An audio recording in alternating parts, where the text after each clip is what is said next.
पितृपक्ष की अवधि 16 दिनों तक चलती है। इस दौरान लोग अपने पूर्वजों की उपासना कर पिंडदान करते हैं। देवनगरी गया में पिंडदान किया जाता है। क्या आपको पता है कि गया में ही क्यों किया जाता है पिंडदान? अगर नहीं पता तो आइए जानते हैं इसके पीछे की वजह और इसकी शुरुआत कैसे हुई। पौराणिक कथा के अनुसार गयासुर नाम का एक असुर था। वह श्रीहरि की भक्ति बहुत करता था। उसने अपनी भक्ति के द्वारा भगवान विष्णु को प्रसन्न किया और सभी देवी देवताओं से बहुत पवित्र होने का वरदान प्राप्त किया। माना जाता है कि प्राचीन समय में गयासुर के दर्शन करने से जातक को सभी पापों से मुक्ति मिलती थी।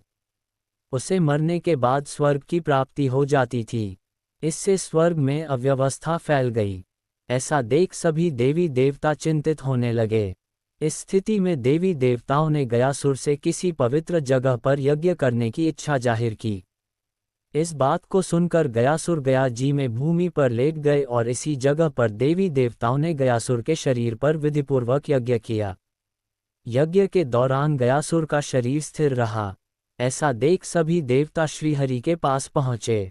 गयासुर की भक्ति से मुक्ति दिलाने की इच्छा जताए। तभी विष्णु जी गयासुर के शरीर पर विराजमान हो गए। इस दौरान प्रभु ने गयासुर से वर मांगने के लिए कहा।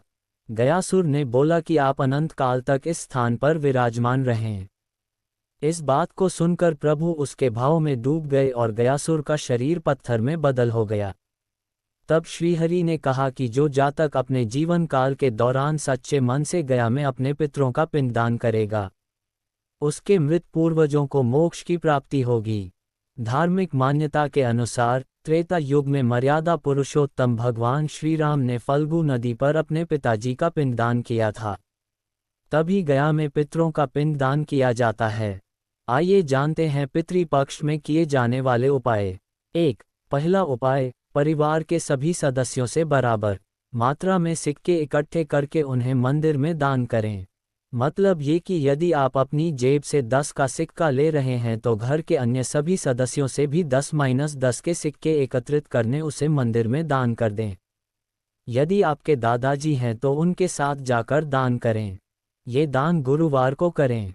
2. दूसरा उपाय, 16 दिनों तक लगातार कौए, चिड़िया, कुत्ते और गाय को रोटी खिलाते रहना चाहिए। उक्त चारों में से जो भी समय पर मिल जाए उसे रोटी खिलाते रहें।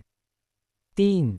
तीसरा उपाय, 16 दिनों तक लगातार सुबह और शाम घर में संध्यावंदन के समय कर्पूर जलाएं और गुड़ में घी मिलाकर उसकी धूप दें।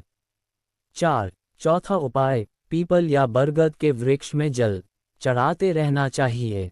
केसर का तिलक लगाते रहना चाहिए। विष्णु भगवान के मंत्र जाप, श्रीमद् भागवत गीता का पाठ करने से पितृदोष चला जाता है। एकादशी के व्रत रखना चाहिए कठोरता के साथ। 5वां उपाय, पितृपक्ष में प्रतिदिन नियमित रूप से पवित्र नदी में स्नान करके पितरों के नाम पर तर्पण करना चाहिए। इसके लिए पितरों को जौ, काला तिल और एक लाल फूल डालकर दक्षिण दिशा की ओर मुंह करके जल अर्पित करना चाहिए। पितरों के लिए किए गए मुक्ति कर्म को श्राद्ध तथा तंडुल या तिल मिश्रित जल अर्पित करने की क्रिया को तर्पण कहते हैं। 6वां उपाय, पितृपक्ष के दौरान पिंडदान भी किया जाता है।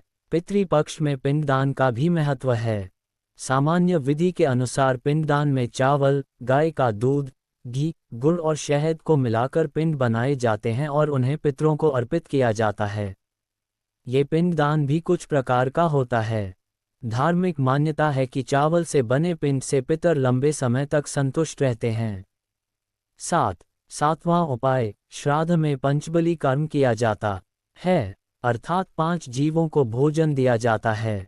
बलि का अर्थ बलि देने नहीं बल्कि भोजन कराना भी होता है।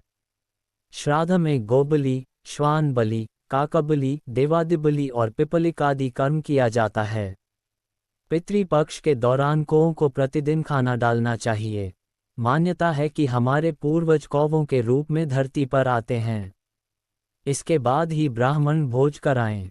प्यारे दर्शकों, इस वीडियो के अंत तक बने रहने के लिए आपका बहुत बहुत धन्यवाद। अगर आपको यह वीडियो पसंद आई है तो कृपया हमारे वीडियो को लाइक करिए, शेयर करिए और चैनल को सब्सक्राइब करना ना भूलें।